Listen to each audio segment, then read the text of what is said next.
Welcome everyone to the Kindle Report, where I share my 44 years of experience to help you manage your portfolios and protect your wealth. Remember to subscribe, like, and share these videos. This video I'm going to cover a couple things that I have come up with recently. One is forecasting forward-looking numbers, the actual forecast rather than just looking at moving averages and the PPMs that you see on this channel all the time. The other thing we'll talk about is what my expectations are for the Fed and an outlook for CPI and interest rates, and I think you're going to find this really interesting. Let's get into the video.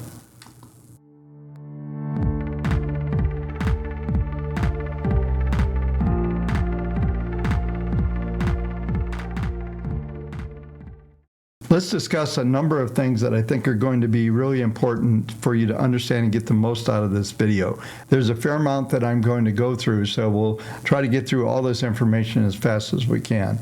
But one of the things that I mentioned in the intro is that I figured out how to do some really interesting analysis from the standpoint of using the algos that I developed, the auto regression math, and try to start to forecast the actual prices looking forward. Those of you that get the Substack saw some of those numbers come out last night. It's very interesting on what's coming out of this. I'm also going to go through and I'm going to validate this process, and we're going to go through about 20 years of Fed funds predictions to show you exactly what's happening. And then after that's over, I'm going to tie together, because there's something really big being revealed here, I believe, and it's something that is basically contrary to what I've been saying. So let's talk about the Fed and Wednesday's meeting. I don't see the Fed making any really big changes here. They're going to reiterate the whole inflation scenario, that they don't have it quite under control yet, and that they're going to leave policy unchanged. But I think the rhetoric that we're likely to hear is maybe some further tapering of the QT to stop selling as many securities as they have. I think that'll keep going. They're going to let the mortgage-backed securities run off. That's going to continue, and those are running off a fairly decent rate, and that's going to keep the QT starting to fade in the background as we go forward. So that's going to add some money to the balance sheet and flatten out the overall selling that we're still seeing going on in the portfolio. But here's what I believe is likely going to come out of this, is that they're going to frame something that I'm seeing, and I'm sure the Fed's models are more sophisticated than mine, but the modeling that I'm going to show you tonight is illustrating this echo bounce that I've been talking about in the newsletter, and that there's likely to be some increase in the CPI and the PPI. Now, the next two CPI and PPI reports, remember, we're looking in the rearview mirror, so the report that we're getting tomorrow is for last month. So we're lagging 1 month looking out. But as we start to get into the actual numbers from June and July as we go forward, that's where you're going to start to see this increase in CPI. And it's not a big number I'm looking at, but I'll go through it, maybe getting back up into 3.7, maybe as high as 4%, but that's yet to be seen. But we'll go through all the forecast here. I've made some graphics up, and then we're actually going to run an analysis once I get through most of this elements. There'll be several segments of tonight's video. Let's back up and take a look at the equity markets. We continue to see those rebounds that we've been talking about. I don't have the results of the Waytech database yet, but it's very possible that we're going to get above 42%. And I think there's going to be a little bit of a pump. I've referred to this pump in the newsletters, and I also referred to it in my last video. And I still think that's going to be the case as far as what the Fed's going to posture themselves. They're going to make no actions. It's all going to be jawboning and talk. I do expect volatility to kick up on the equity markets across the boards, including obvious interest rates and other affected sectors. Now let's start to talk a little bit more about these forecasts. I'm going to go through and show you some charts that I'm looking at here that indicating where these potential increase in CPI is coming, when it's coming, and how it's going to come into play. I gave you a teaser last night in the Substack, and make sure, by the way, get the Substack newsletter. It's $8 a month, and you can get a free trial, I think, for a week. So you can find that out. Last night I put out a freebie. I do that often where I'll just put full issues out, but make sure you get subscribed to the newsletter. All right, so let's go in and let's take a look at a couple charts. And the first chart we're going to start with is the chart that we looked at last week. So let's go ahead and get into that. This is the unemployment numbers, and you'll see some red dots on here that are coming off unemployment numbers. It appears to me that we're going to see a bit of an increase. I've been talking about the potential for it to get up to about 4.2%. We actually upticked to 4%, even though jobs came in a little better than expected. Unemployment is actually ticking up a little bit, and I think that's going to be a continued theme. And there's some, it looks like it's going to stabilize as we come into year end. We've got obviously the elections and a whole lot of other things that are going to be affecting the markets from a market sentiment viewpoint. But let's go to the next chart here. This chart is the CPI. Okay, and what we're looking at here is the red squares on this chart is what's being forecasted. So it's coming in about as expected. Tomorrow could be a slight uptick, and you see the moving average configuration, but these red dots are what's being forecasted. Now, I'm just a chart analyst, right? I'm not some big fundamental in-depth breaking down what the Fed's doing, but typically when you get charts to move up like it did and then you get a big reaction down, just from a technical standpoint, you'll get what I call the echo bounce, or you get a retracement, and it looks like we're going to get that. At least that's what's being forecasted. Now I'm going to show you these forecasts, and then we're going to go through and watch a real-time, or basically a replay of the last 20 years of the forecast and how they played out using this same algorithm. But let's go to the next profile, which is going to be, this is the PPI. So we're seeing also a sharper increase, and it's being projected well into, first quarter of next year that we're going to see producer prices come back in on a fairly big way. And I think this is a strong possibility just as the economy starts to go forward. And I do want to clarify something really quick here, is there's been folks around the channel that are saying this guy's out of touch because he doesn't understand how expensive, and I've been saying the economy's doing fairly well. From a metric standpoint, that's exactly what's happening. Everything is running as expected, meaning that there's no metrics that are suggesting at the moment that there's a recession or that things aren't going to continue on the path they are. Now, inflation is likely to get a little hotter, and this is my point as I go through this video tonight. I'm not ignoring the effects that is likely to have on the economy. You'll see when you get to the end of this video, there'll be somewhat of a big reveal. I've been struggling for about an hour getting ready to do this video tonight, trying to put the scenario together that what's likely to happen. You've been around the channel for a while. You know that I often talk about this reverse fundamentals. So otherwise, you see charts being forecasted, or your analysis says the market's going to go up, down, whatever the metrics are that you're looking at. Then you ask the simple question, why would that happen? Are there any evidence of what would happen, or is there a scenario that could play out that would make that happen? So I try to anticipate these events rather than just totally be responding to them as they happen. So it looks to me that there's something that's going to come in as we come into year end and possibly into Q1 of 2025. And so we'll just go through these metrics. Let's go back to the page here. And the next metric I want to show you is the 10-year interest rate forecast. And this is where it starts to get interesting. It shows that it stays stable through the summer, and then we're looking at the potential for yields to start to decline. And I'm seeing this, and I'll talk about this in the Substack as well, but I'm seeing this across the board as we look at yields and other elements I'm going to show you here as we go through these charts. So let's go to the next metric.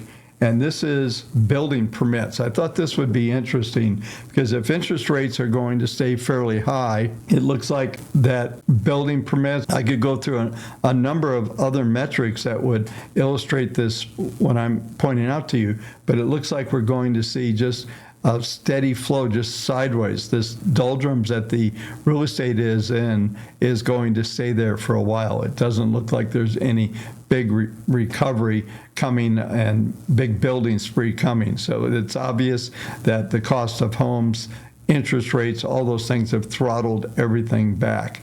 And this is evident in this chart.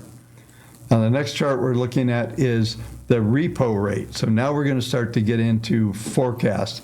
And I'm going to bring up in just a minute, we're going to go through and run a script that's going to go through these predictions. But this is right now the snapshot of what's going on. But I want you to notice I've forecasting out, this is all the way into July 2025, 26. I'll put a cursor here. Look what's being forecasted. You're going to see the accuracy of this forecast here in a few minutes. I'm going to validate that this is a strong potential. It's forecasting this over here at 2021 in the middle of this page. This was the last time basically we were at 0.25 to 0.5 on the Fed funds. You can see the big increase. Now it's being forecasted to come all the way back down into a 1% handle. I've been here telling you folks that rates aren't going to come down. And it's this is where I've been struggling on trying to come up with the scenario on the reverse fundamentals. What is going to cause this if this forecast is right? So about the only thing that you would expect to happen would have to be a pretty major recession. And this is, like I said, this is the front end of the yield curve. And if we went out to just 2025, we're looking at it dropping back to about 4%. That somewhat falls into a scenario that I've painted out over the last several months that we come back into 4.25. But this forecast is much more serious. And the thing you'll see when I run the script in a minute on this chart, that oftentimes this big down forecast will moderate as we get real data coming in and the algos will adjust. But I will talk through this when we go through the actual chart here in a minute. But I want to summarize at least what we've looked at up to this point. Let's just go back to this chart for a second here. This is an important part of the forecast, as if this is going to happen. We're almost going to have a recession. If you recall, I think it was about 2 weeks ago, I mentioned the potential for a recession in one of the newsletters. I said, is a recession coming? I don't see anything coming till late Q3 and Q4, but this forecast really woke me up, and what's really going, hopefully you'll see exactly why I became convinced that there's something big coming at the end of the year. We know there's an election. Who's going to win? We'll find out. But there looks like there's going to be a major event, and it doesn't look very pretty at this moment. Now, like I said, I've been the guy going, rates aren't going to come down.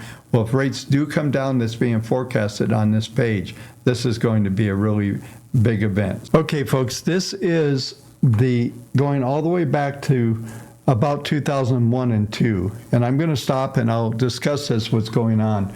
I want you to notice that the forecast right now, where the red dots are going, are suggesting the rates are going to continue to come down. You see a more drastic forecast, and now you see rates just plummeting as we come into 2002. And of course, this was around 9/11, all those kind of events that happened. You'll see the forecast down here. Now you'll see it moderate and start to flatten out here. And right now, this is around 2% on yields. And what I want you to see here next is the next forecast as we come into 2006.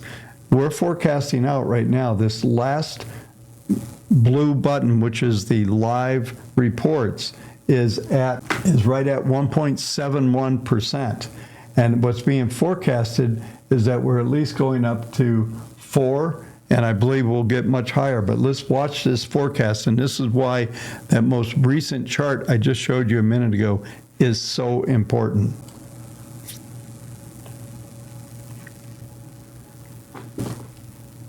So we're still seeing reforecasting down at lower yields.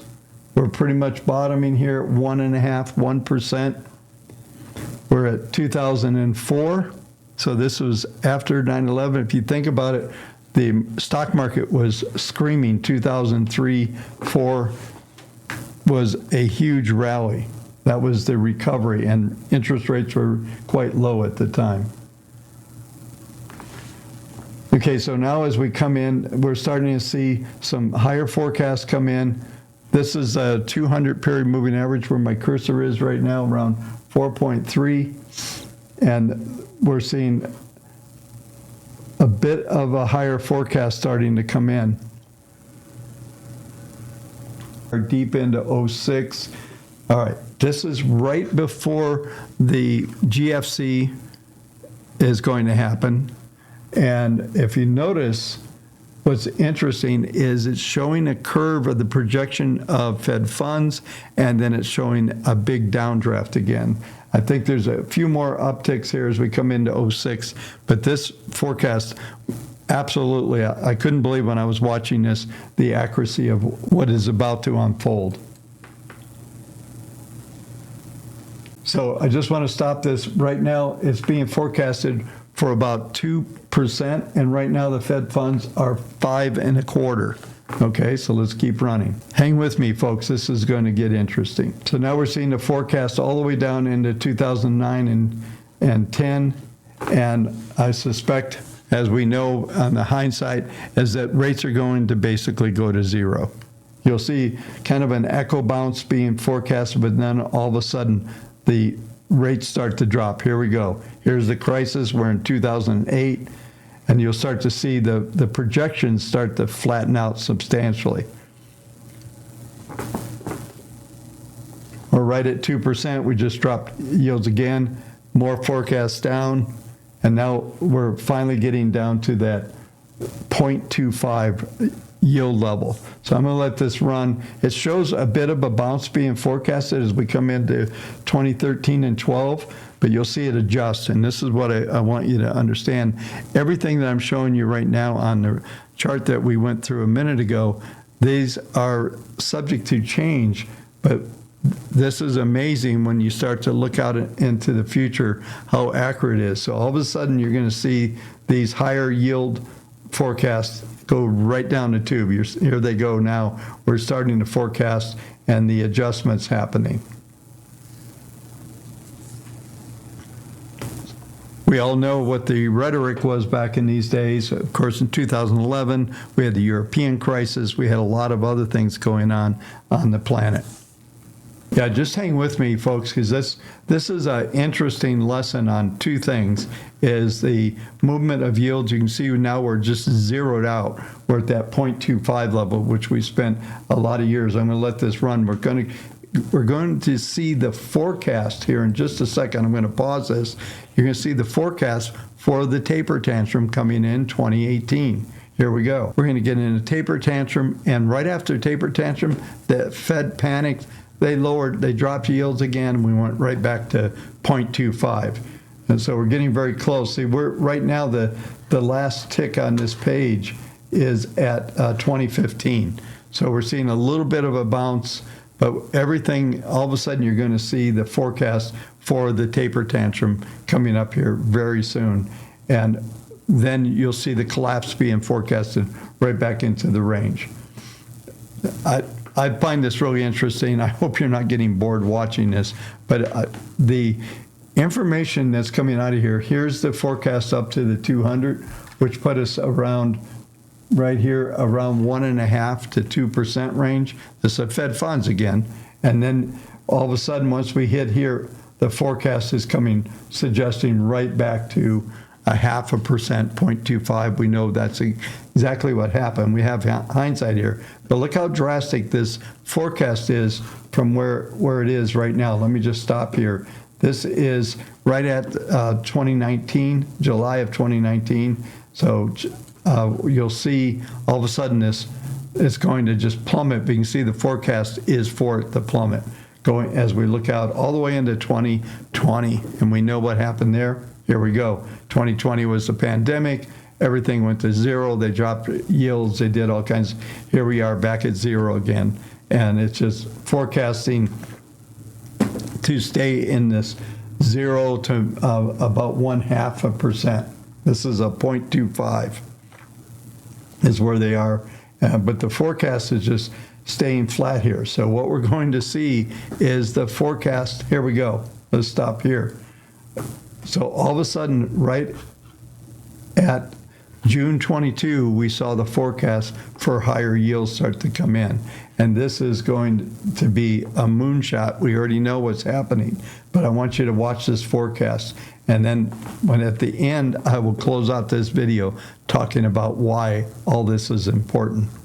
So here's the forecast. You can see we're all the way forecasting into 5%, 5.25. There you go. And now I'm going to stop right here. So we're getting very close to real time here. So this is right now 5.5. So we know we're 5.25, 5.5. But this is what I want you to look at. So we're finally there. Where we're at is that the forecast is forced to go back to 0.25, which would mean there is some catastrophic situation about to happen. As I showed you, though, this forecast will start to moderate as we get real data, but it looks like that yields are just going to plummet. And I tell you, I've struggled before I did this video. I'll come back to the chart in a minute. Before I did this video, I struggled with how do I present this, and is this forecast of any value as we go forward? And I think what's actually happening is forecasting a potential recession and maybe even something bigger. As we know, we've been flatlined at the top. If you look at the previous period down here. We flatlined at the bottom, now we've flatlined at the top. And it begs the question, did the Fed keep these rates too high too long? I know I've been a big preaching about how yields are normalizing and all of those things, but this suggests that something else is likely to happen. But I think initially is that we're going to come back into about 4%. I don't know that the forecast I was just showing you is going to get satisfied. I don't know that we're going back to 1% or 0.5% or any of those things. But it does look like we are definitely very close to a peak. It's showing on the chart, it's showing a potential for an uptick or two. And that may have something to do with the CPI that I showed you and the PPI actually getting that little echo bounce that I've been talking about. That's very possible. I hope you found this video interesting. You need to pay attention to these forecasts because they've been incredibly accurate, forecasting 1 to 2 years plus forward looking. So it convinced me enough to do this video. Hope you found this interesting. Once again, make sure you get the Substack. That's the best way to get my microanalysis. I write it every day, and it actually comes out Sunday night through Thursday, but it's for the next day. So Sunday's for Monday and so forth. Thank you so much for spending all this time to watch this video. I hope that it gave you some insight to what's going on. It certainly did me. Have a great day. Talk to you soon on the next video.